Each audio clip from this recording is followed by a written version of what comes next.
आज एक ऐसे लड़के की कहानी सुनते हैं जिसके पास सपनों के सिवा कुछ भी नहीं था। ये कहानी है कबीर की, जिसकी खाली जेबें उसके अंदर जलते अरमानों को बुझा नहीं पाईं।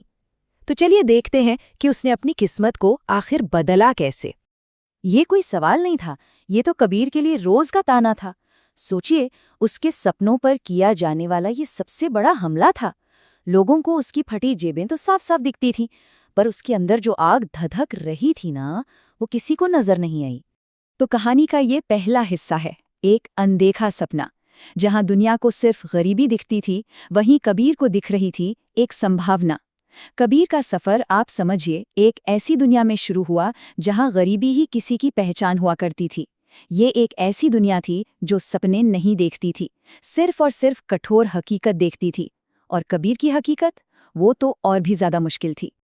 उसकी सच्चाई कुछ ऐसी थी। सुबह की शुरुआत खाली जेबों से, पैरों में फटे हुए जूते और पेट में अक्सर लगातार बनी रहने वाली भूख। घर पर माँ बीमार रहती थीं और पिता दिन भर की हाड़ तोड़ मेहनत के बाद भी चेहरे पर थकान के सिवा कुछ नहीं ला पाते थे। और इन सब के ऊपर हर तरफ से मिलती थीं तो सिर्फ शक भरी निगाहें। लेकिन इन सब के बावजूद कबीर ने एक चीज को बड़ी मजबूती से थामे रखा था, और वो था अपनी तकदीर बदलने का एक सपना। और सच कहूं तो यही वो बात थी जो कबीर को सबसे अलग बनाती थी। इतनी सारी मुश्किलों के बीच भी उसके अंदर एक जिद थी। उसने मनी मन तय कर लिया था कि उसकी ये जो हालत है ना, वो उसकी कहानी का अंत नहीं है, बल्कि ये तो सिर्फ एक शुरुआत है। वो अंदर से जानता था कि वो इससे कहीं ज्यादा बड़ा बनने के लिए पैदा हुआ है। अब कहानी पहुंचती है एक ऐसे मोड़ पर जो सब कुछ बदलने वाला था। कबीर की मुलाकात होती है एक बहुत ही बुद्धिमान गुरु से, जो उसे वो सच दिखाते हैं जो दुनिया की नजरें कभी देख ही नहीं पा रही थीं। गुरुजी ने कबीर को एक आईना दिखाया और बस उसकी पूरी सोच ही बदल दी। देखिए, एक तरफ वो था जो दुनिया देखती थी, एक गरीब लड़का आंखों में दर्द लिए हुए, जिसके हाथ बिल्कुल खाली थे। और दूसरी तरफ वो था जो गुरुजी ने उसे दिखाया, उसके अंदर छिपी एक आग, उसकी असीमित क्षमता, उसका सच्चा स्वरूप। बस यहीं से देखने का नजरिया बदलना शुरू हो गया था। गुरुजी का संदेश बिल्कुल सीधा और साफ था।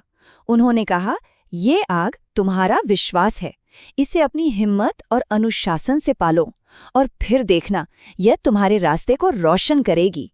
ये शब्द कबीर के लिए किसी मंत्र से कम नहीं थे।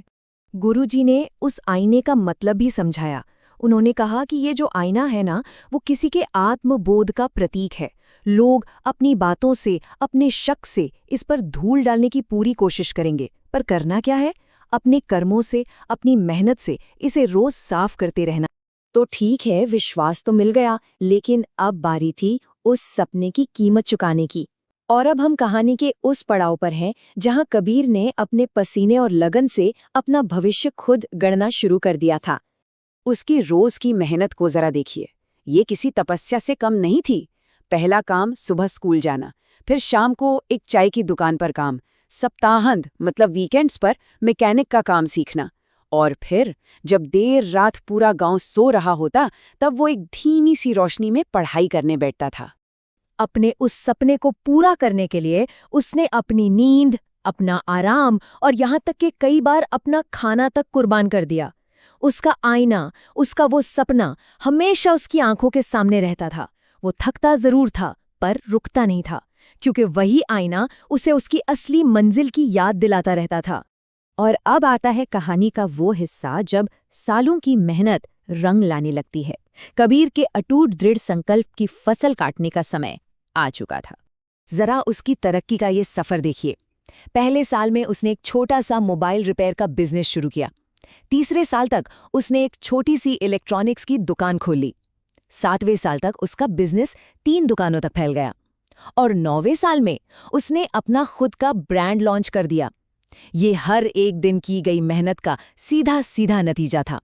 और इस पूरे बदलाव का सबसे बड़ा सबूत क्या था? समाज की सोच का बदलना। देखिए, पहले जो लोग सिर्फ संदेह करते थे, आज वही लोग नौकरी चाहने वालों की लाइन में खड़े थे।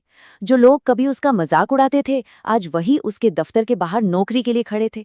मतलब कबीर ने सिर्फ अपनी किस्मत ही नहीं बदली, उसने लोगों की सोच भी बदल दी थी।